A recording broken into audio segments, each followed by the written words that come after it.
Oi, gente, oi, turma 91, tudo bom com vocês? Aqui é a Rafaela, professora de Geografia, e na aula de hoje nós vamos dar continuidade aos nossos estudos do capítulo 5, que, como vocês sabem, tem como tema Europa.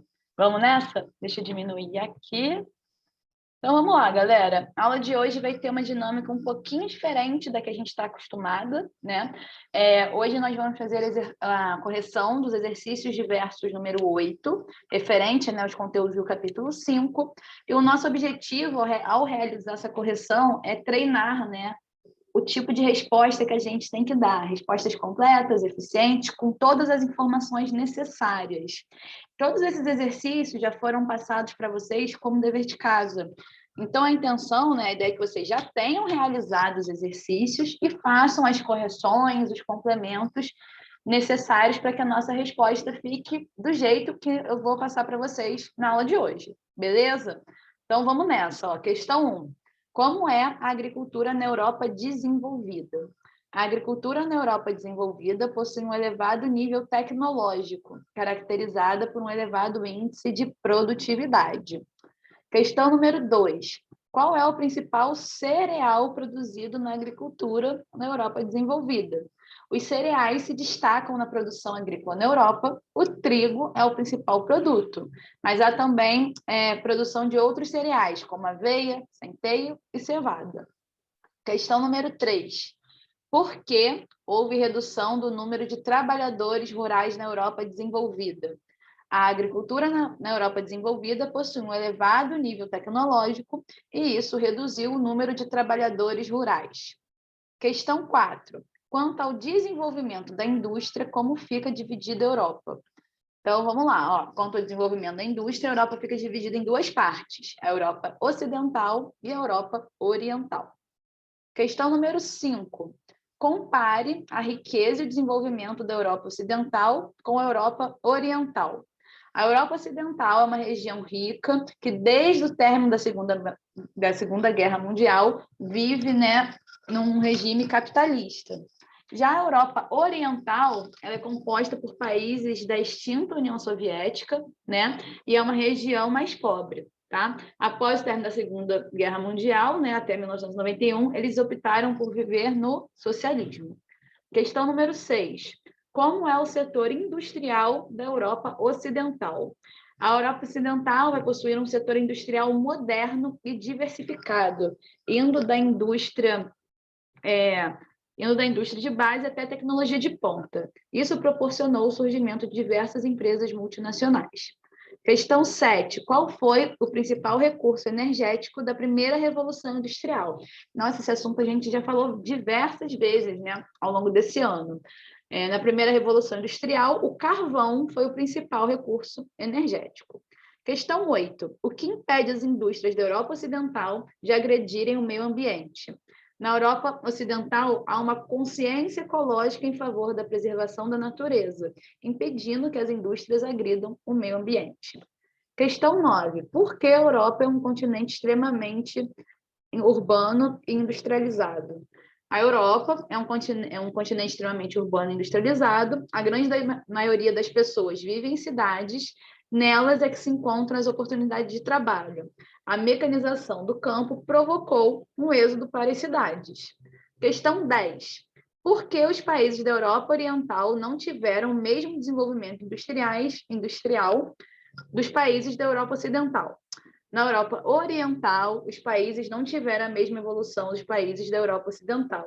A industrialização foi tardia, ocorrendo cerca de 100 anos após o início da primeira Revolução Industrial. Galera, atenção, tá? Nessas perguntas que demandam Europa Oriental, Europa Ocidental, como são nomes parecidos, né, acaba sendo fácil de confundir. Então, façam com bastante atenção. Vamos aí para o segundo bloco de questões. Como é a rede de transportes na Europa? A Europa possui uma excelente rede de transportes interligando todo o continente com grande eficiência. A rede de transportes dinamiza o fluxo de mercadorias e pessoas, sendo importante para o turismo, que é uma grande fonte de renda dos países europeus. Questão 12. Por que a Europa precisa importar petróleo? A Europa ela não é autossuficiente na produção de energia, precisando, assim, importar o petróleo. Questão 13. Por que as sociedades desenvolvidas sempre possuem baixa taxa de natalidade? As sociedades desenvolvidas sempre possuem baixa taxa de natalidade. Os casais preferem ter menos filhos e dar a eles uma melhor educação. Questão número 14. Por que as sociedades subdesenvolvidas sempre possuem alta taxa de natalidade? Nas nações subdesenvolvidas, onde o nível médio de escolaridade é baixo, a taxa de natalidade é grande. Questão 15. Cite um país europeu em que a taxa de nascimento da população tem sido negativa. Na Alemanha e em outros países da Europa Ocidental, a taxa de mortalidade tem superado a taxa de natalidade, logo, o índice de crescimento da população tem sido negativo. Questão número 16. O que é a União Europeia? A União Europeia, que também é conhecida como UE, né, que é com as iniciais, firmada em 1993, é uma união econômica e política de cerca de 28 países europeus. Questão 17. Que facilidade foi criada pela União Europeia ao abolir os controles de passaporte? A União Europeia instituiu um mercado comum e aboliu os controles de passaporte, permitindo que as pessoas circulem livremente entre os países membros. Questão número 18. Por que em 2012, a União Europeia recebeu o Prêmio Nobel da Paz?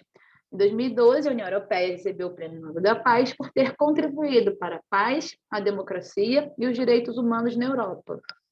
Questão número 19.